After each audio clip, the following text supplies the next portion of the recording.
Use the back entrance. I have a scheduled meeting. You don't belong up here.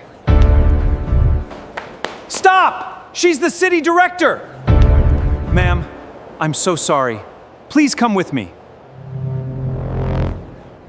What is that smell?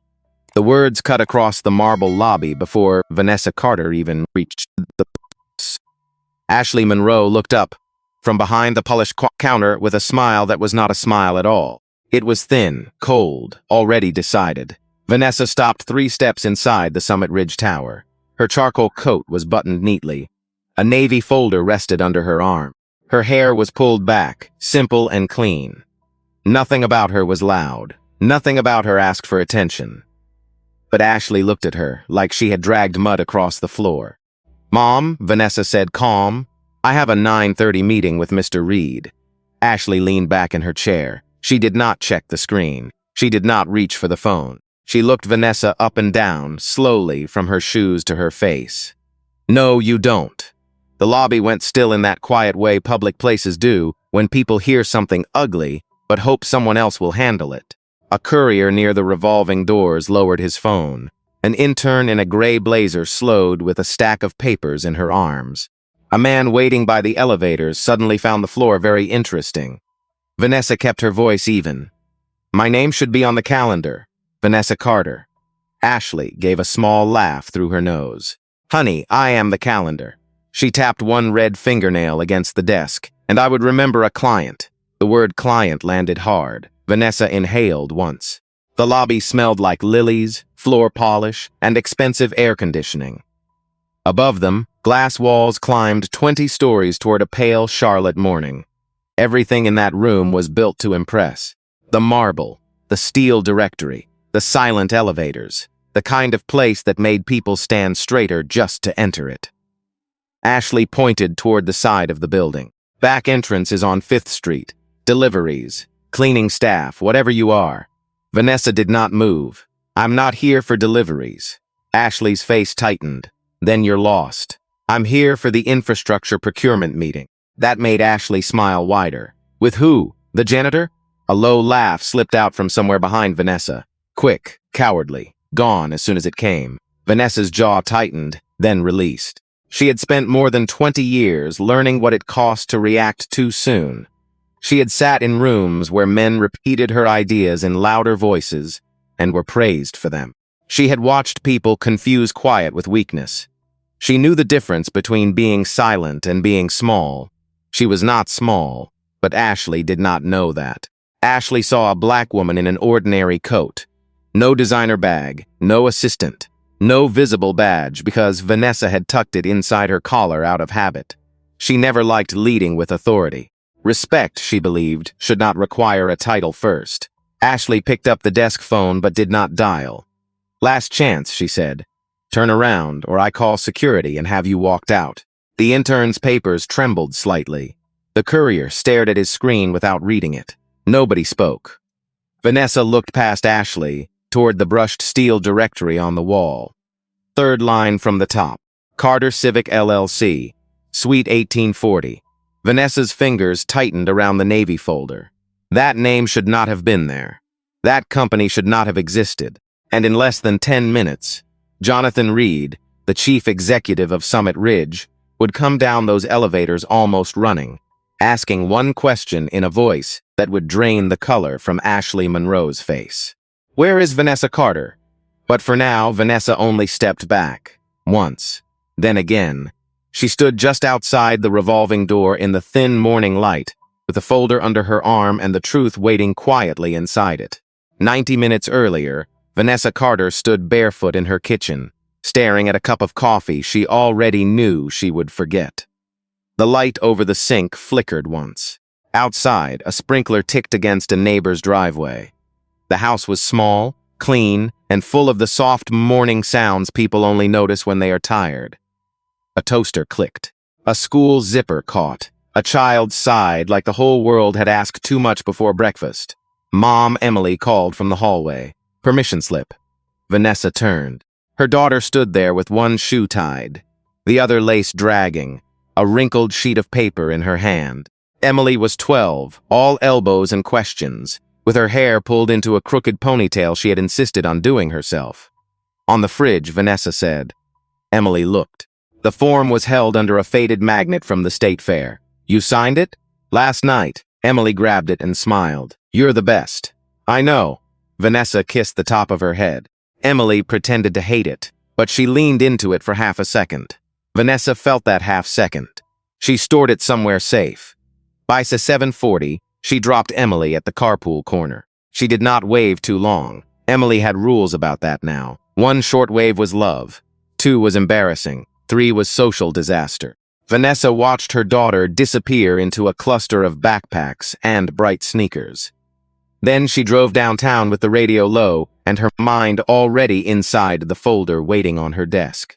By 8:15, she was in her office on the 3rd floor of the Charlotte Municipal Building, West Wing. The nameplate on her door read Vanessa Carter, Director of Infrastructure Procurement. Below that, in smaller letters, Office of the City Manager. She walked past it without looking. Titles had never impressed her. Work did. Records did. Clean process did. And that morning, all 3 sat inside a navy folder placed squarely on the edge of her desk. Water infrastructure package. Final review. $180 million. 6 companies had bid. 5 had failed first-round review. 1 remained. Summit Ridge Consulting. Vanessa sat down, opened the folder, and began again from the back. She always read backward before a final meeting. People hid things in appendices. They hid them in footnotes. They hid them where tired eyes gave up. Her assistant, Marcus Hill, tapped the doorframe twice. Still want the 9:30? Vanessa did not look up. Yes. You want me to call ahead? No, let them follow the process. Marcus nodded, but he stayed there a second longer. He had worked for her for 4 years. He knew when her voice got that quiet, something had caught her attention. You okay? Vanessa turned 1 page. Not yet. He did not ask another question. Good assistants know the difference between concern and interruption. He stepped away. Vanessa's eyes stopped on a line near the bottom of Appendix C, Minority Subcontractor Utilization Report. Carter Civic LLC, 2113 Pemberton Road. Her hand went still. Pemberton Road, that was her old address. A small brick rental where she and Emily had lived after the divorce. A house with a bad water heater, a maple tree in the front yard, and a kitchen floor that dipped near the refrigerator. She had left it 6 years ago. She had never formed Carter Civic LLC. She had never worked as a subcontractor for Summit Ridge. She had never invoiced anyone for engineering services, consulting services, or anything close to it. Vanessa read the line again, then again. The room seemed to narrow around her. The hum of the air vent grew louder. Somewhere down the hall, someone laughed, and the sound felt far away, like it belonged to another building. She flipped to the supporting documents.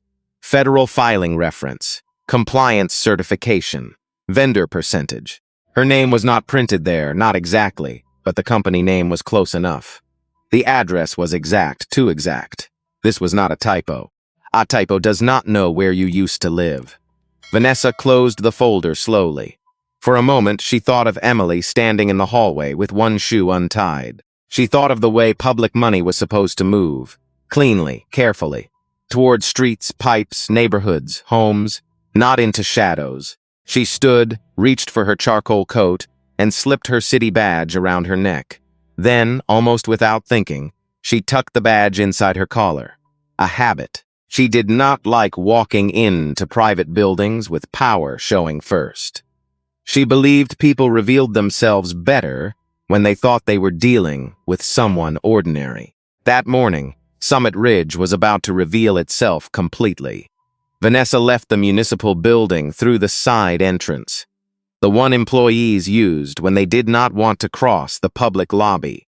Outside, Tryon Street was waking up in pieces. A city bus sighed at the curb. A man in a Panthers cap argued into his phone about parking. 2 construction workers leaned over a pickup bed, sharing coffee from paper cups. The air had that late autumn chill that made people walk faster without meaning to. Vanessa walked 4 blocks with the navy folder held close to her ribs.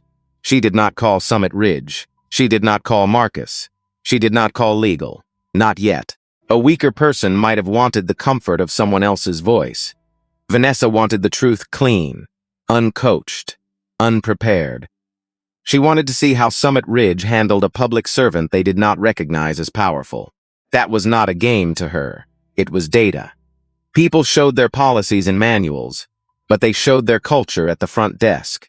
By the time the Summit Ridge Tower came into view, the clouds had thinned into a pale gray sheet.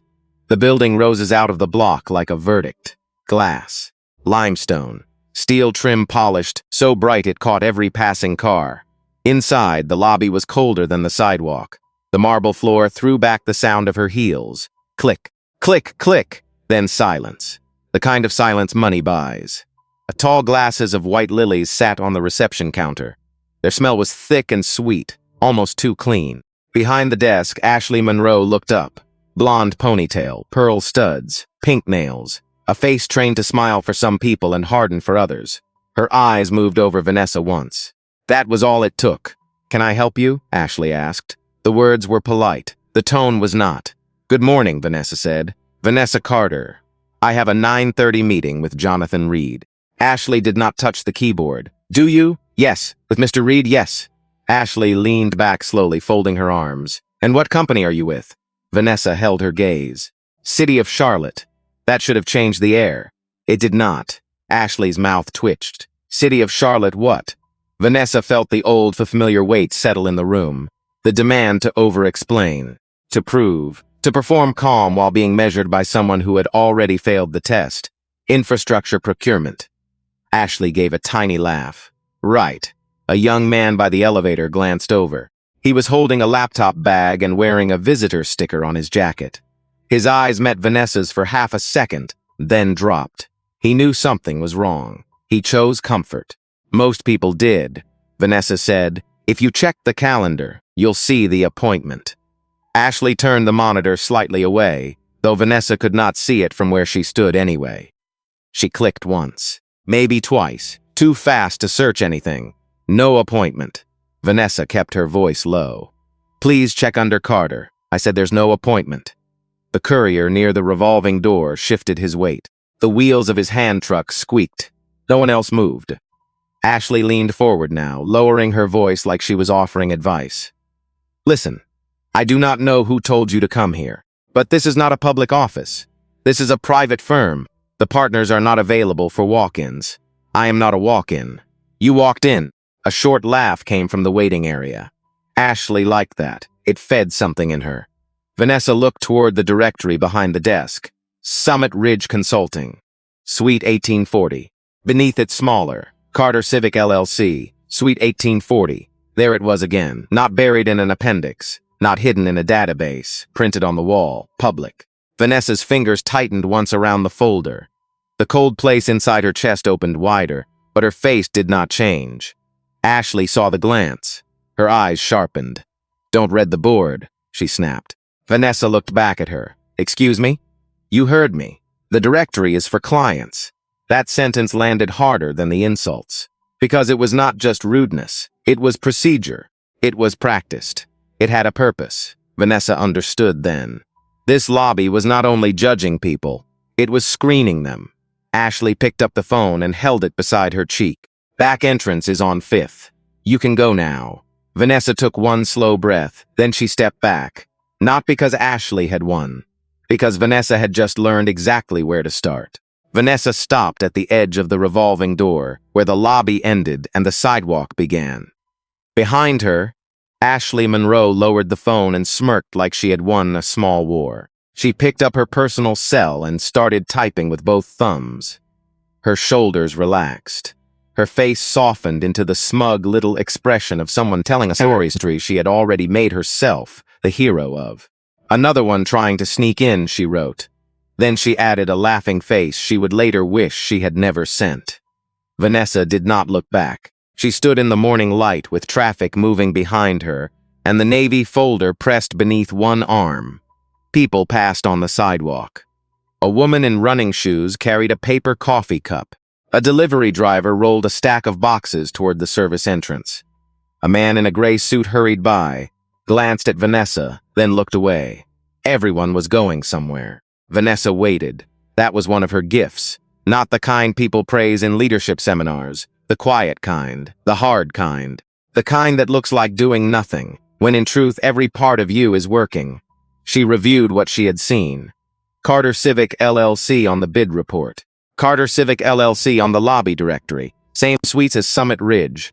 A receptionist trained to stop certain people from reading the board. Not a mistake, a system. Inside, the elevator chimed once. Ashley did not notice. She was still typing. On the top floor, Jonathan Reed had just stepped out of the executive conference room and looked down at his watch. He was 58, silver at the temples, lean from the kind of exercise rich men do before sunrise. He had spent the morning rehearsing reassurance, calm smile, open hands, no defensiveness. Tell the city director what she needed to hear. Get the signature. Keep the water package alive. But the conference table was empty on one side. No Vanessa Carter. His assistant, Nina Patel, stood near the door with a tablet in one hand and worry in her eyes. She should have been here by now, Nina said. Jonathan looked at the time again. Call the front desk. I did, and no answer. His mouth tightened. Call logs mattered in corporate offices. So did silence. A front desk that did not answer during a scheduled executive arrival was not a small problem. It was a symptom. Nina tried again. The call rang into the lobby. Ashley's desk phone lit up. She glanced at it, then ignored it. She was finishing her message. Jonathan watched Nina's face change. What? They're not picking up. He turned toward the elevator before she finished the sentence. Come on. Nina followed, half walking, half jogging, headset still clipped to one ear. She knew that look. Jonathan Reed was not a man who ran. He delegated urgency. He did not display it. Not unless something expensive was about to break. The elevator dropped. 18 floors. 17. 16. Jonathan said nothing, but his jaw moved slightly, the way it did when he was counting possible losses. The bid, the audit, the compliance review, the public meeting next week. And beneath all that, the thing he did not say even to himself. Mary Ann Whitmore was hiding something. He had felt it for months. In the rushed certifications. In the missing backup documents. In the way she smiled too quickly when Carter Civic came up in passing. The elevator doors opened. Ashley finally looked up. She saw Jonathan first, then Nina, then the look on his face. Her smile faltered. Mr. Reed. Hi, I was just about to call upstairs. Where is she? Ashley blinked. Who? Jonathan stepped closer to the desk. His voice stayed low, which made it worse. Vanessa Carter, the 9:30. Ashley's eyes flicked once toward the revolving door, just once. But Vanessa, outside, saw the movement reflected in the glass. So did Jonathan. Ashley swallowed. Oh. Her. She didn't have an appointment. The lobby changed shape. The courier stopped pretending to check his phone. The intern with the printouts froze near the elevator bank. The man with the visitor sticker lifted his head for the first time. Jonathan stared at Ashley. You checked? Ashley's throat worked. I mean, she said she had one, but she looked like she was probably here for deliveries, and she kept reading the directory, so I thought stop. One word. No volume. No mercy. Ashley stopped. Jonathan turned toward the revolving door and saw Vanessa standing outside, still, composed, the city badge barely visible inside her collar. His face drained, not all at once. Slowly, like a door opening onto a room he had prayed was empty. Then he moved. Fast. Jonathan Reed pushed through the revolving door so quickly it caught his shoulder and forced him sideways. For one awkward second, the man who owned most of the room stumbled like anyone else. The courier saw it. The intern saw it. Ashley saw it too, and her face went blank with fear. Miss Carter, Jonathan said, breath tight. Please, I am so sorry. Vanessa turned toward him slowly. She did not smile. Mr. Reed. He held the glass door open with his own hand, though there were people paid to do exactly that. His assistant, Nina, stood a few steps behind him, clutching her tablet to her chest like it had become a shield. There has been a misunderstanding, Jonathan said. Vanessa looked past him into the lobby. Ashley was standing now, too late. Her hands were flat on the desk, fingers spread, as if she needed the marble to hold her upright. Your receptionist was very clear, Vanessa said.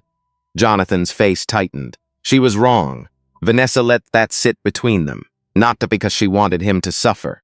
because some sentences need silence around them before they can be heard. Inside the lobby, nobody pretended anymore. The man with the visitor sticker had stepped away from the elevator. The intern still held the printouts against her chest. The courier's phone hung at his side, screen dark. Even the security guard near the far wall had shifted forward, suddenly alert. Jonathan lowered his voice. "Please come in. The partners are waiting upstairs." Vanessa stepped through the doorway. Jonathan walked one pace behind her. That detail moved through the lobby like a cold wind. People noticed. They knew what it meant. A powerful man was not leading her. He was making room for her. Ashley opened her mouth. "Mr. Reed, I can explain." "Don't." One word. Ashley shut her mouth. Vanessa stopped in the center of the lobby. The lilies on the counter seemed too white, too perfect, too untouched by the ugliness that had just happened beside them. She turned, not toward Jonathan, but toward Ashley. "I would like to understand something." Ashley swallowed. "Mom, I really think there was confusion." "No," Vanessa said. There was no confusion. The room held its breath. Vanessa's voice stayed low. That made it worse for Ashley. It gave her nowhere to hide. "When I walked in, you told me to use the back entrance." Ashley's eyes flicked toward Jonathan. Vanessa continued. "You said deliveries, cleaning staff, whatever you are." Nina's jaw tightened. The intern looked down at the papers in her hands, shame rising in her face, though she had said nothing. "Silence can leave fingerprints, too," Ashley whispered. "I didn't mean it like that." "You told me not to read the directory." Ashley froze. Jonathan's eyes moved, slowly, from Vanessa to Ashley, to the brushed steel board behind the desk. Vanessa saw the moment land. His pupils shifted, his mouth pressed thin. A man doing math in public and realizing the answer was worse than he expected. "Why?" Vanessa asked. Ashley blinked fast. "It's just protocol." "Whose protocol?" No answer. Vanessa stepped closer by half a pace. Not enough to threaten. Enough to make truth feel near. "Who trained you to stop visitors from reading that board?" Ashley's lips parted. Her eyes moved for the smallest fraction of a second toward the elevator bank, toward the upper floors, toward someone not in the lobby. Vanessa saw it. Jonathan saw Vanessa see it. And Nina, who had worked too long around powerful people to miss small betrayals, saw both of them see it. Jonathan turned sharply. "Ashley." Her name cracked across the lobby. Ashley's eyes filled, not with remorse yet, but with fear. There is a difference. Remorse looks outward. Fear looks for exits. "I was told to manage walk-ins," she said. "That's all." "By whom?" Vanessa asked. Ashley's voice came out small. "I don't remember." Vanessa held her gaze. "Yes, you do." The lobby was silent now. No elevator chime. No shoes on marble. No phone. Even the air conditioning seemed to pause. Jonathan stepped slightly between them, smooth and careful. "Miss Carter, we can address personnel issues internally." Vanessa looked at him then. For the first time since she came back inside, he had her full attention. "This is not a personnel issue, Mr. Reed." His face changed. She lifted the navy folder just enough for him to see the label. "This is a procurement issue." The words entered the room like a subpoena. Jonathan did not speak. Vanessa turned toward the elevators. "Now," she said, "we can go upstairs." The elevator ride to the 18th floor felt longer than it was.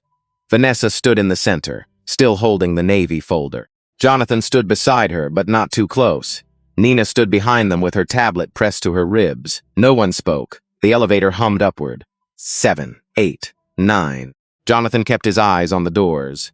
He wanted to apologize again. He wanted to explain Ashley away as one bad employee, one poor judgment call, one terrible moment. But he knew Vanessa had already seen too much for that. People like Ashley did not invent rules from nothing. They borrowed permission. On the 18th floor, the doors opened to quiet carpet, frosted glass, and the smell of fresh coffee. A long hallway led to a conference room with walnut walls and a view of downtown Charlotte. 3 people were already standing near the table. Mary Ann Whitmore, 62, senior partner, pearl gray suit, silver haircut just below the chin. Her smile looked expensive and practiced. Beside her stood Paul Jennings, a younger partner with nervous hands and a tie too bright for the room. A compliance director named Elaine Foster hovered near the Quatregenza, pretending to adjust bottled water. Miss Carter, Marianne said warmly. We are so pleased you made it. Vanessa placed the folder on the table. She did not sit. I almost didn't. Mary Ann's smile held for 1 second too long. Jonathan closed the door behind them. Nina remained near the wall, headset still on, though she had muted it with a trembling thumb. Mary Ann glanced at Jonathan. I understand there was an issue downstairs. There was, Vanessa said. Well, let me say first, Summit Ridge takes respect very seriously. Vanessa looked at her. Mary Ann stopped. It was not the look of a woman asking for an apology. It was the look of a public official deciding whether a room deserved the truth before the record began. I would like a stenographer present, Vanessa said. Paul blinked. A stenographer? Yes. Mary Ann tilted her head. Miss Carter, this is an informal final round discussion. No, Vanessa said. This is a final round contact involving a municipal contract. My office requires a record when material compliance questions arise. That was not exactly routine. Everyone in the room knew it, but it was defensible, and defensible was enough. Mary Ann's smile thinned. Of course. She nodded to Elaine, who moved quickly. A call was made. A paralegal arrived within minutes, a woman in a green cardigan carrying a steno pad and a small recorder. She looked confused, but professional. She sat at the far end of the table and began setting up. Vanessa waited. No one offered coffee again. When the recorder light turned red, Vanessa opened the folder. Not to the first page. Not to the proposal summary. Straight to Appendix C, the room noticed. Mary Ann noticed most of all. Before we discuss the water package, Vanessa said, I need clarification on a subcontractor listed in your minority utilization report. Paul reached for his pen. Of course, which one? Carter Civic LLC. The pen stopped. Elaine looked down at the carpet. Jonathan's shoulders tightened. Mary Ann gave a small nod, as if the name meant very little. I believe that was part of our subcontractor compliance bundle. It lists an address, Vanessa said. 2113 Pemberton Road. Mary Ann folded her hands. I would need to check the file. No need. Vanessa turned one page and laid a copy flat on the table. That was my former residence. The room went silent. Paul looked at Mary Ann. Mary Ann did not look back. Vanessa continued, each word clean and level. I have never formed a company called Carter Civic LLC. I have never provided civil engineering services. I have never invoiced Summit Ridge. And I have never authorized the use of my former address in a public bid. Jonathan's face shifted through alarm, calculation, and something like dread. Paul whispered, that could be a clerical error. Vanessa looked at him. A clerical error does not appear on a federal filing. The paralegal's keys clicked softly. That sound became the loudest thing in the room. Vanessa turned to the first page of the folder. I am Vanessa Carter. I am the Director of Infrastructure Procurement for the City of Charlotte. I am the sole signing authority on the municipal water infrastructure package currently before this firm. Mary Ann's smile was gone now. The package was scheduled for final approval this morning, Vanessa said. She closed the folder. It will not be approved this morning. No one moved. I am placing the Summit Ridge bid under administrative hold, effective immediately. My office will open a formal inquiry into Appendix C. We will request visitor logs, badge records, subcontractor verification materials, and all front desk training communications for the past 18 months. Mary Ann leaned forward. Miss Carter, surely the lobby incident should be handled separately. Vanessa looked at her. The lobby incident is not the inquiry. Then she tapped the folder once. The lobby incident is how I found it. Vanessa slid a single-page request across the walnut table. It moved only a few inches, but everyone watched it like it had crossed the room with a siren on. Jonathan reached for it first. Mary Ann's hand moved at the same time, then stopped. That tiny hesitation told Vanessa more than any denial could have. Jonathan read the first lines. Visitor logs, badge records, subcontractor verification, internal communications, training materials, emailed attachment, document metadata. His throat moved once. Friday, Vanessa said. Paul looked up. This Friday? Yes, that is not much time. It is enough time to preserve evidence. The words were plain, legal, heavy. Elaine Foster, the compliance director, finally spoke. Her voice was thin, but steady enough to show she understood the stakes. We will issue a document hold immediately. Mary Ann turned to her. Elaine. Elaine looked back, and for the first time, fear broke through the polished surface of the room. Not fear of Vanessa. Fear of what she had been told not to notice. We have to, Elaine said quietly. If there is a city inquiry, we have to. Mary Ann's eyes cooled. Of course. Vanessa watched the exchange. She had seen that kind before. The loyal employee with a conscience still breathing under layers of a policy. People like Elaine often knew where the bodies were buried. They also knew who paid the mortgage. Jonathan put the paper down. Miss Carter, I want to be clear. Summit Ridge will cooperate. Vanessa nodded once. Good. I also want to personally apologize for what happened downstairs. Mary Ann folded her hands tighter. Vanessa picked up the folder.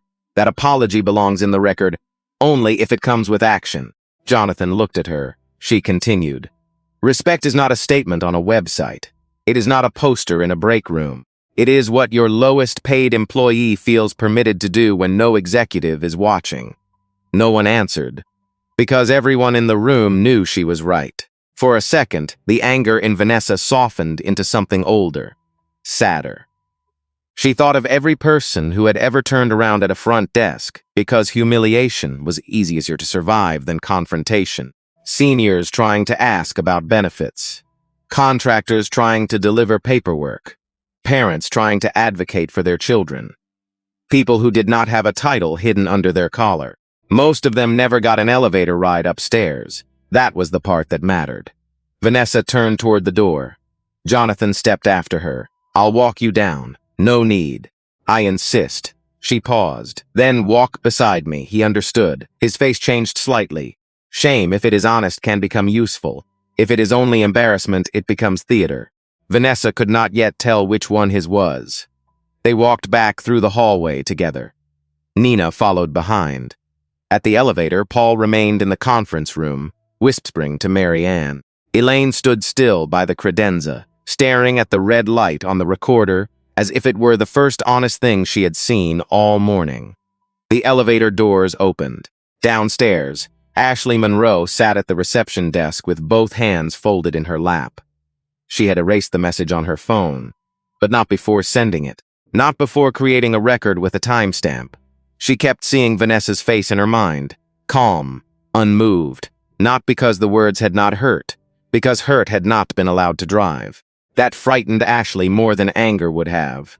When the elevator doors opened into the lobby, the whole room noticed. Vanessa stepped out first. Jonathan stepped beside her this time, not ahead, not behind. Nina came after them. Ashley stood up so fast her chair rolled back and struck the wall. Miss Carter, she said, voice breaking. I am sorry. Vanessa stopped. The lobby froze again. Same marble, same lilies, same people pretending they were not listening. Vanessa looked at Ashley. She saw panic. She saw self-preservation. She saw a young woman who had chosen cruelty because it gave her a small borrowed power. You should be, Vanessa said. Ashley's eyes filled. But Vanessa was not finished. Not because I have a title. Not because your CEO came downstairs. Because no one should have to prove they are important before being treated like a person. Ashley looked down. That sentence did what shouting could not. It found every witness in the room and gave them a share of the responsibility. The courier looked away first, then the intern, then the man with the visitor sticker. Vanessa walked toward the revolving door. Outside, Charlotte traffic moved like nothing had happened. But something had. A city contract had stopped. A company had been put on notice.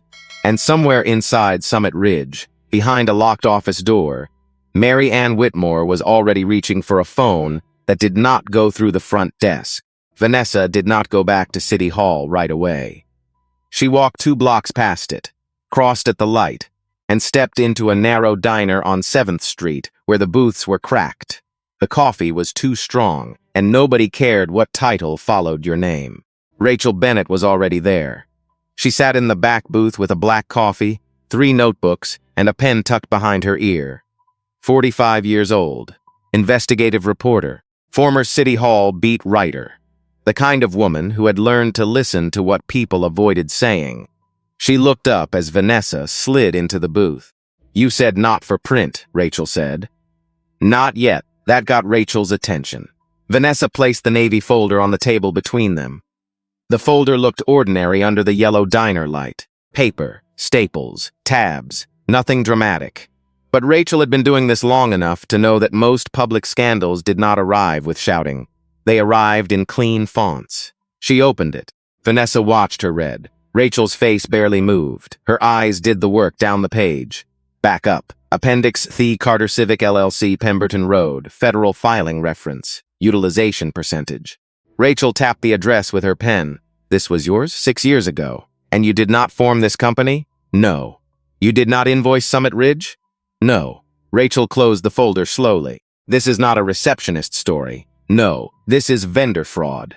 Vanessa looked out the window. A city bus hissed at the curb, its doors folding open.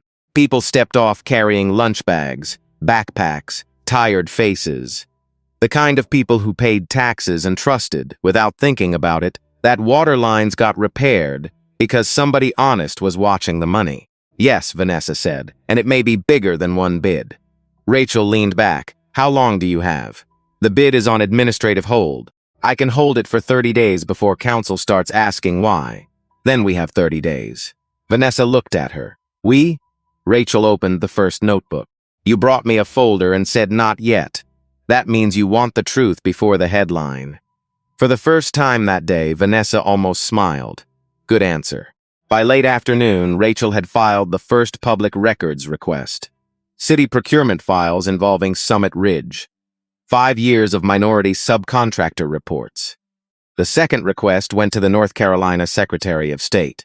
Every entity registered under Carter Civic, every registered agent, every amendment, every mailing address.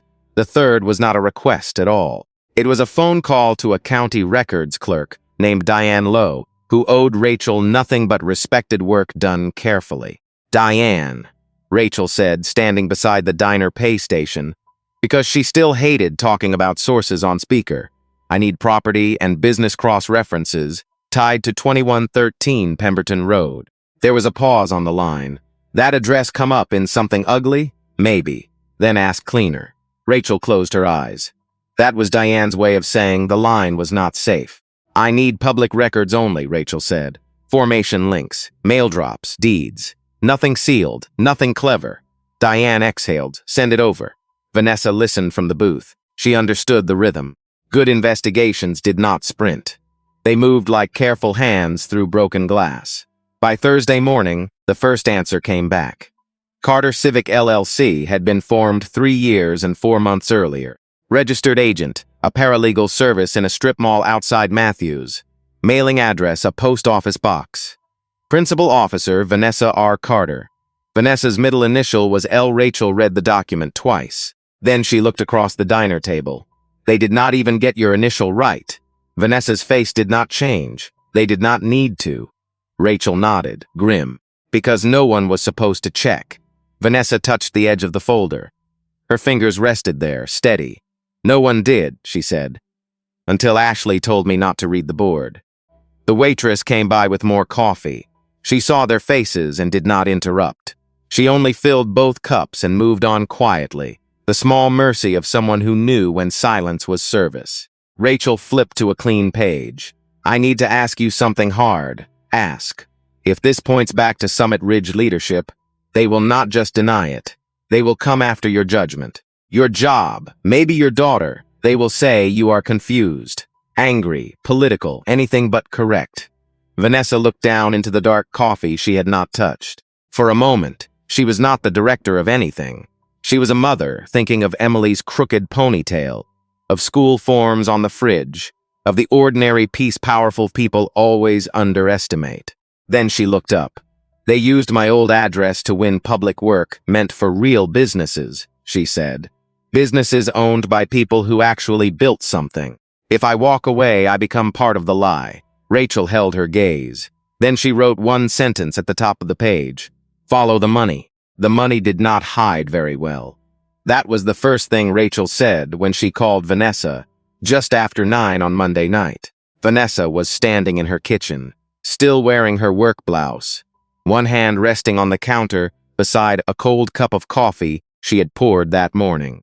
Emily was upstairs doing homework with music playing softly through a closed door. The house smelled like reheated soup and lavender plug-in. "What did you find?" Vanessa asked. Rachel's voice was low, controlled, but there was heat under it. Quarterly invoices. Carter Civic builds Summit Ridge for civil engineering subcontractor services. 3 years of payments. Small enough to avoid attention. Large enough to matter. Vanessa closed her eyes. How much? Different amounts. Some under 50,000, some over 200,000. The refrigerator hummed. Vanessa opened her eyes again. Paid to the post office box? Yes.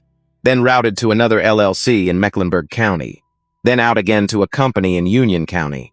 Can you trace the third account? Not without subpoena power. Vanessa looked toward the stairs.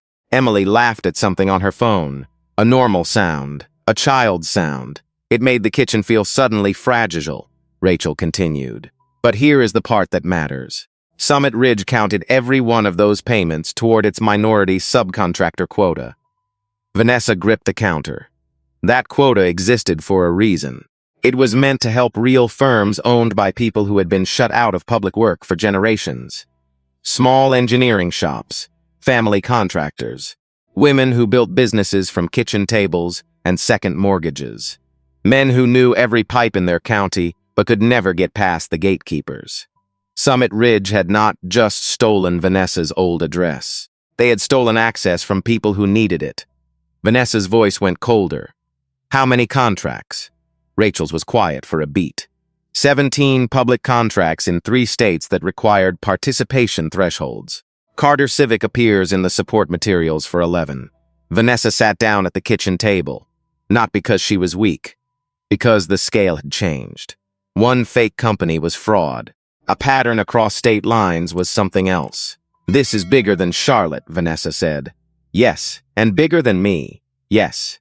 Rachel's pen scratched faintly through the phone. She was writing even while speaking. She always wrote when she was angry. It kept her from speaking too fast.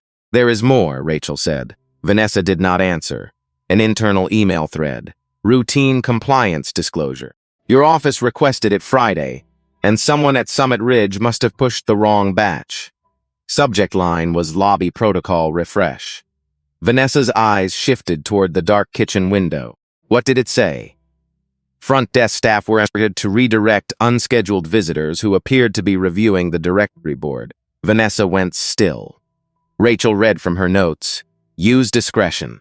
Side entrance if appropriate. Escalate only after contact is confirmed. That sounds sanitized. It is. But Ashley replied to one of the messages. She wrote, handled ones this morning. Another one was eyeing the directory. Sent her out. Vanessa breathed out slowly. There it was, not feelings, not interpretation, a record.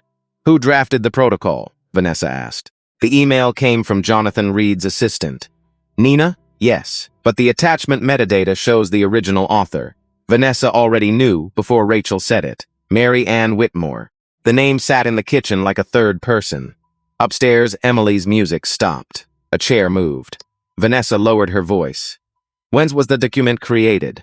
3 days after Carter Civic was registered. Vanessa looked at the table, at the grain of the wood, at the small scratch Emily had made years ago with a fork, and then tried to hide with a crayon.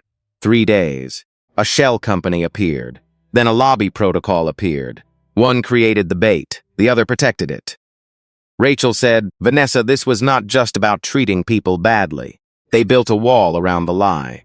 Ashley was one brick in it. Vanessa felt anger rise, clean and focused. Not the kind that burns wild, the kind that lights a path.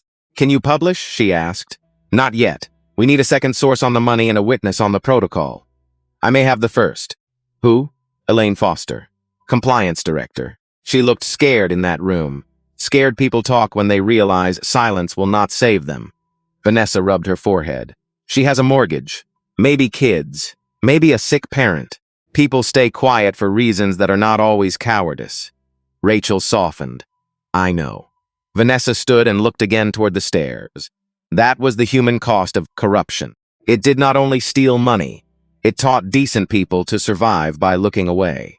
And once enough people looked away, the lie became a building. Then we give her a safe door, Vanessa said. Rachel paused. That sounds like you. No, Vanessa said. That sounds like what should have been given to everyone before me. By the time the city council chamber filled that Tuesday afternoon, the story was no longer about a receptionist. It was about records, emails, wire transfers, a company that existed on paper, but nowhere in real life. Vanessa Carter sat at the witness table with the same navy folder under her hands. Across the room, Jonathan Reed looked older than he had a month before. Mary Ann Whitmore sat beside Summit Ridge's attorney, her pearl gray suit perfect, her face still enough to look carved. Ashley Monroe was called first. She walked to the microphone with a lawyer behind her and both hands shaking. The room watched her sit. Reporters lined the wall. City staff stood near the doors. In the back row, Rachel Bennett held her notebook open, pen ready. Ms. Monroe, Council Chair Harold Easton said, "Were you instructed to redirect certain visitors away from the main lobby?" Ashley closed her eyes once. "Yes, sir. By whom?" "A document from Ms. Whitmore's office, and follow-up texts from her assistant." Mary Ann did not move, but Jonathan did. Just a little. His shoulders dropped, as if some part of him had finally stopped pretending. Ashley's voice cracked. "We were told to use discretion. We were told certain people might be looking at the directory for the wrong reasons. I knew what that meant. I followed it anyway." The room was silent. No one laughed now. Then Elaine Foster testified. She brought the compliance file. She brought the document hold notice. She brought the metadata showing Mary Ann had authored the lobby protocol 3 days after Carter Civic LLC was formed. Then came Michael Parker, the former partner. He placed a sealed ethics complaint on the record, filed more than a year earlier. Same dates, same company, same payments. Then a forensic accountant showed the money trail. Carter Civic to one shell company, then another, then a law firm, then a political action committee. Not rumor, not anger. Documents. Finally, Vanessa stood. She did not raise her voice. She did not need to. "My office was prepared to award a public infrastructure contract worth $180 million, she said. That contract would have touched water lines, roads, neighborhoods, and families who may never know the names in this room. Public money is public trust. Once that trust is sold, ordinary people pay the bill." She paused. Her eyes moved to Ashley for one brief second, and respect is part of that trust. Because corruption does not always begin with a forged signature. Sometimes it begins when a room decides some people are safe to ignore. The vote came after 4 hours. 6-1. Summit Ridge was barred from bidding on city contracts pending full investigation. The file was referred to the district attorney and the state ethics office. The water package was reopened for review. Real firms, actual firms, would be allowed back into the process. The gavel came down once. Sharp. Final. Mary Ann closed her eyes. Jonathan lowered his head. Vanessa did not celebrate. She only gathered her folder and walked out into the marble corridor, where the afternoon light fell through tall windows in quiet squares. 3 months later, indictments came. Not against everyone. Not as cleanly as people wanted. Real justice rarely arrives like thunder. It arrives in filings, hearings, resignations, returned money, and doors that stop opening for the wrong people. Summit Ridge collapsed under the weight of its own records. Vanessa resigned from the city before joining the restructuring team that took control of the tower. She did it properly. Public notice, ethics review, no shortcuts. She had spent her life believing process mattered, and victory did not change that. 4 months after Ashley told her to use the back entrance, Vanessa walked through the same revolving door again. The lilies were gone. The front desk was new. The directory had been replaced. The third line from the top now read Carter Civic Renewal Group. Not a shell, not a lie. A fund created to support small contractors who had been locked out for too long. The new receptionist stood. "Good morning, Miss Carter." Vanessa nodded. "Good morning." No one asked her why she belonged there. She thought of Emily, of the permission slip on the fridge, of the night she had sat at the kitchen table wondering how much truth might cost.